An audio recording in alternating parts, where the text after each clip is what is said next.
आने वाली फिल्म मोदी जी की बेटी, अगर मैं गलत नहीं हूं तो इस फिल्म के बारे में बताइए, किस तरह की ये फिल्म है और क्यों इस सब्जेक्ट को आपने चुना और क्यों इसे लेकर आप आगे बढ़ रहे हैं, एक एक करके बताइए। एक रोमांचक कहानी है और through out laughter comedy set in the backdrops of Pakistan occupied Kashmir. इसको हमने पूरा शूट जो है हिमाचल में किया है, जो कि पीओके दिखाया गया है, और एक चुलबुली कहानी एक लड़की की, और वो कैसे जाके एक दूसरी कंट्री में सब पे भारी पड़ती है और उसके साथ क्या क्या एपिसोड्स होते हैं, और मोदी जी की बेटी वहां जाके क्या करती है, क्या गुल खिलाती है, उसके ऊपर एक कहानी। एक नयापन है, it's a totally different kind of. So ये रोमांटिक नहीं है, ये थ्रिलर नहीं है, हॉरर नहीं है, एक new social satire with a new message, youth को बहुत इंस्पायर करेगा और पॉजिटिव फिल्म है हर हिसाब से। इसको किसी भी हाल में गलती से भी पॉलिटिकल फिल्म ना समझा जाए।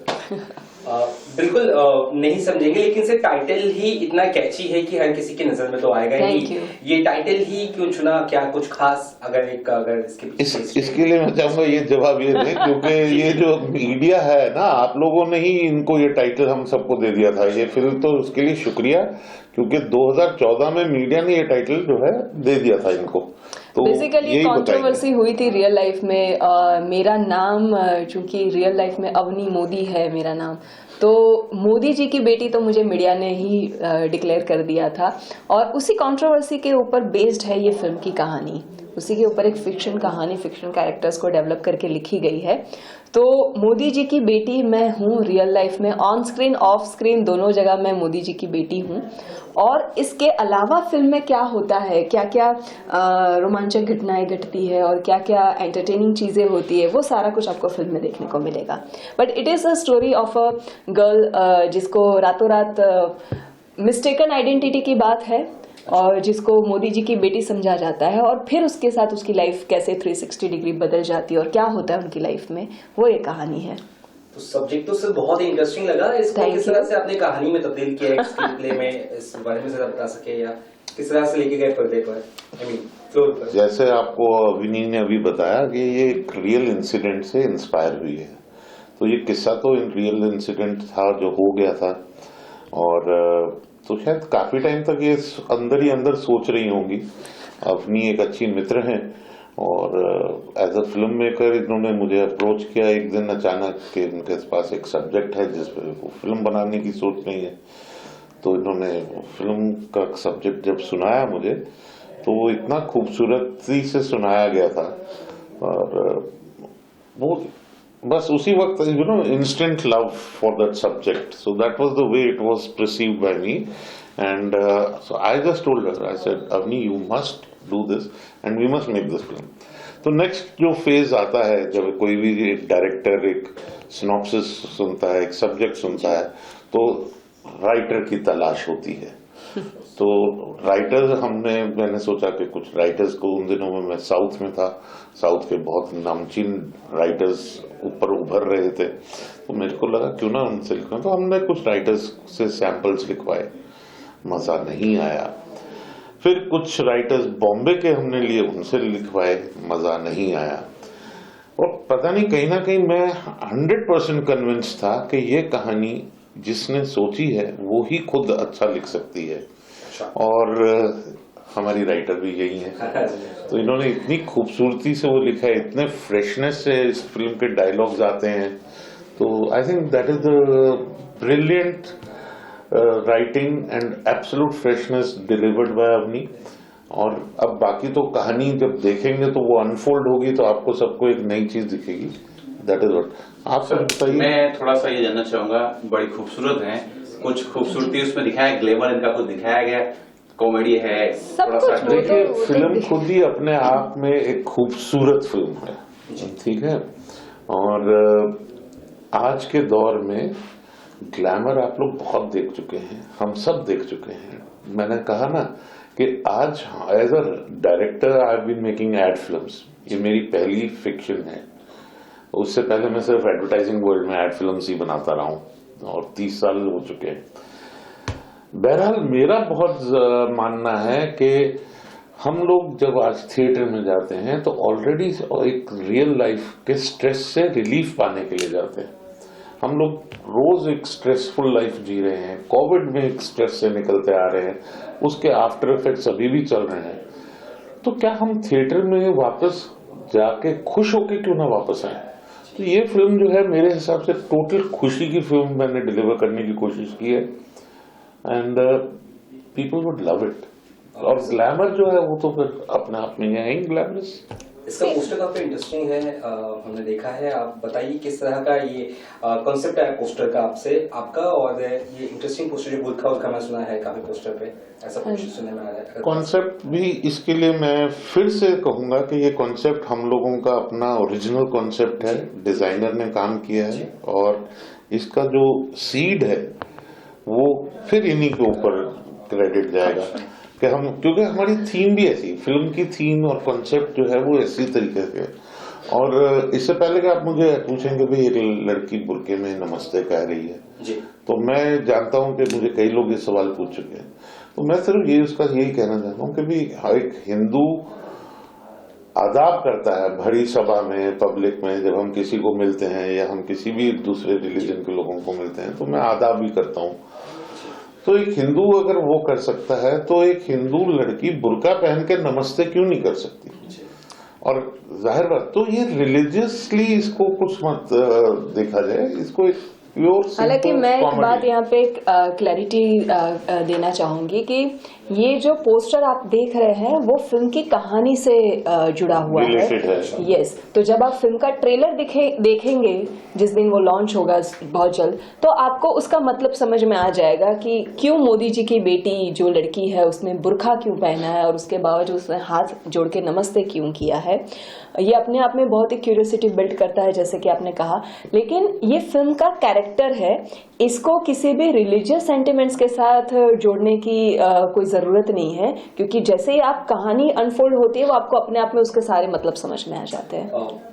जैसे हमने बात की डायरेक्टर साहब ने, आपने ये भी कहा इंडिया पाकिस्तान का भी कहीं ना कहीं एक रिलेशनशिप को इस फिल्म में दिखाने की कोशिश की गई है, जो हमने कई फिल्मों में देखा है बॉलीवुड की। तो ये भी एक अच्छी पहल है, स्पेशली कोविड के बाद और बहुत सी चीजों के बाद इंडिया और पाकिस्तान के बीच एक अच्छी स्टोरी लेकर आया।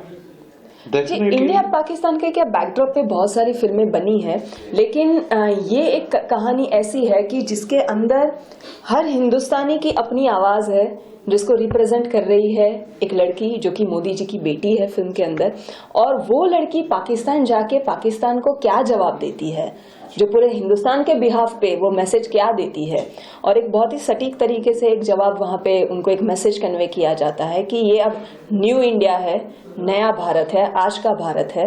तो यहाँ पे दोस्ती की आड़ में अभी तक जो आपने आतंकवाद को पनाह दी है, जो आपने जिहाद के नाम पे लोगों को गुमराह करने की कोशिश की है, ये सारी हरकतें अब पाकिस्तान को बंद करनी होगी। और अब वक्त आ चुका है कि अब आप असली दोस्ती के मतलब समझे, और इंडिया कैसा पाकिस्तान चाहता है या अगर हम हमारे पड़ोसियों के साथ कैसे रिलेशनशिप चाहते हैं, वो पूरे देश के बदले में पूरे देश को रिप्रेजेंट करके एक लड़की ने कहा है। तो अनिल जी, ये भी सवाल उठता है, मधु भंडारकर से भी आपका एक जुड़ाव रहा है, आपने इंडस्ट्री में काफी वक्त पहले ही कदम रखा है, तो किस तरह की जर्नी आपकी रही? और अभी सर ने कहा राइटिंग भी आप कर रही है, तो ये क्या मल्टीफेसेटेड पर्सनालिटी नजर आ रही है अनिल जी की? ये तो देखिए जर्नी उतनी स्मूथ नहीं रही जैसे मधुर जी की फिल्मों में भी देखा जाता है कि फिल्म इंडस्ट्री में बाहर से आके लोगों को कितनी स्ट्रगल करनी पड़ती है। तो मेरी लाइफ भी कहीं ना कहीं मधु भंडारकर की फिल्म के जैसी ही रही है, और बहुत उतार चढ़ाव के साथ यहाँ तक पहुंचे हैं। और राइटर जैसे आप कह रहे हैं, तो एज अ राइटर तो मैंने डिस्कवर किया है, मैं खुद को एक्सीडेंटल राइटर हमेशा मानती आई हूँ, क्योंकि मैंने कभी सोचा नहीं था मैं राइटिंग करूंगी, और सर ने मुझे पुश किया राइटिंग करने के लिए और बाकी सब लोगों ने सपोर्ट किया, तो मैं एक राइटर के तौर पे भी आज अब काम कर रही हूँ।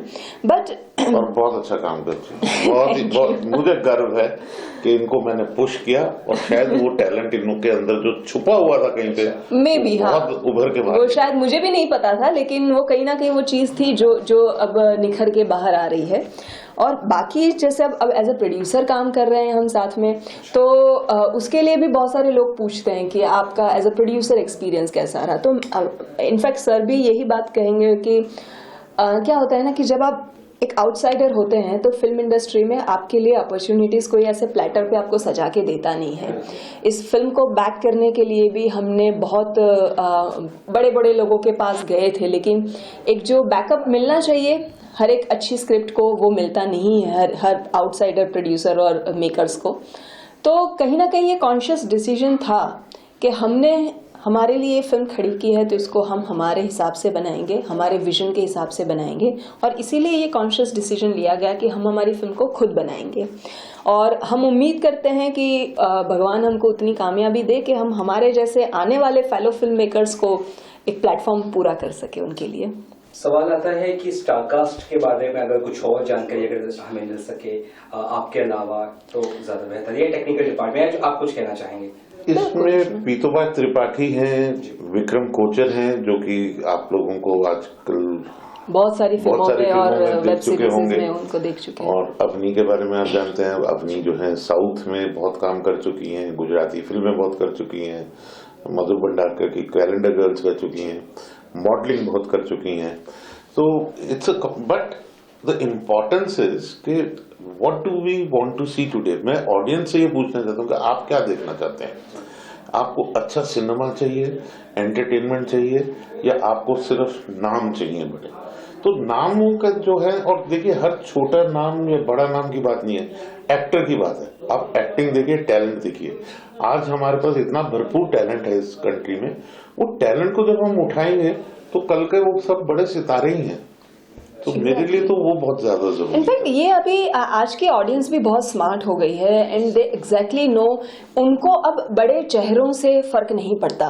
वो फिल्म का ट्रेलर देखते हैं, फिल्म के ट्रेलर को देख के ही वो डिसाइड कर देते हैं कि उन्हें ये फिल्म देखनी है या नहीं देखनी है। और जो भी आजकल ट्रेंड चल रहा है उसके बावजूद एक अच्छी फिल्म को बहुत अच्छे से लोग वेलकम करते हैं। आज की ऑडियंस उनको सराखों पे बिठाती है। तो हमें पूरा भरोसा है कि हमारी फिल्म आज के दर्शकों की फिल्म है और ये हर एक हिंदुस्तानी, हर एक भारतीय के साथ ये फिल्म कनेक्ट करेगी। Because end of the day Modi ji की बेटी पूरे देश को रिप्रेजेंट कर रही है। मतलब हमें जो गर्व हुआ इस फिल्म को बनाने के दौरान और उसके बाद, मुझे यकीन है कि ऑडियंस फिल्म देखने के बाद जब थिएटर से बाहर निकलेगी तो उनको भी गर्व होगा कि अभी भी हिंदुस्तान में अच्छा सिनेमा बन रहा है। और अच्छे सिनेमा से हमारा मतलब महंगा सिनेमा नहीं है। अच्छी फिल्में, छोटी फिल्में भी हो सकती है, बड़ी फिल्में भी हो सकती है, महंगी फिल्में भी हो सकती है और लो बजट फिल्में भी हो सकती है। एंड ऑफ द डे आप कंटेंट क्या डिलीवर करते हो और ऑडियंस उसको कितना पसंद करती है, वो मैटर करता है। तो आप लोगों ने तो हम लोग को एकदम एक्साइटेड कर दिया है। तो हम चाहते हैं कि ये फिल्म किस तरह से, इसका ट्रेलर आएगा, कब रिलीज होगी या OTT पर आएगी, थिएटर में बहुत ज्यादा एक्साइटेड जानने के लिए सर। अगर कुछ 14 अक्टूबर थिएटर्स के अंदर, और जाहिर बात है कि कुछ वक्त बाद OTT पे भी आप लोग जरूर इसका मजा ले पाएंगे जी। और ट्रेलर कब तक ट्रेलर हम 4 वीक पहले, तो आप 14 सितंबर के आसपास हम इसका ट्रेलर लॉन्च करेंगे। एग्जैक्ट डेट जो है वो आपको बहुत ही जल्द अनाउंसमेंट की जाएगी उसकी। ऐसे में कुछ कहना अगर चाहे दर्शकों को इस फिल्म को लेकर या मैसेज देना चाहे तो क्या कहेंगे? बिल्कुल, मैं तो मतलब काफी दिल से ये फिल्म के अंदर जो मैसेज, मैंने जैसे कहा कि फिल्म के अंदर जो मैसेज दिया गया है वो हर एक भारतीय की आवाज है, जिसको ये एक लड़की मोदी जी की बेटी रिप्रेजेंट कर रही है। अब रहा सवाल फिल्म का ऑडियंस के साथ कनेक्ट करने का, तो ये फिल्म आपके और हमारे जैसे लोगों ने बनाई है, आपके और हमारे जैसे लोगों के सपोर्ट से ये फिल्म बनी है और आपके और हमारे जैसे लोगों के लिए ये फिल्म बनी है। ये फैंसी लोगों की फिल्म नहीं है, फैंसी बैनर या मेकर्स ने बनाई नहीं है इसको, और ये लेमैन के लिए बनी हुई फिल्म है। तो जितने भी लोग इस देश में अपने बलबूते पे अपनी जिंदगी में अपना मुकाम हासिल कर चुके हैं, ये उन लोगों की फिल्म है। तो मुझे पूरा भरोसा है कि हर कोई इंसान, हर कोई भारतीय, चाहे वो इंडिया में रहते हैं, इंडिया के बाहर रहते हैं, इस फिल्म के साथ खुद को कनेक्ट कर पाएंगे, इस कैरेक्टर मोदी जी की बेटी के साथ खुद को जोड़ पाएंगे और सबको अपने आप के अंदर वो कैरेक्टर नजर आएगा।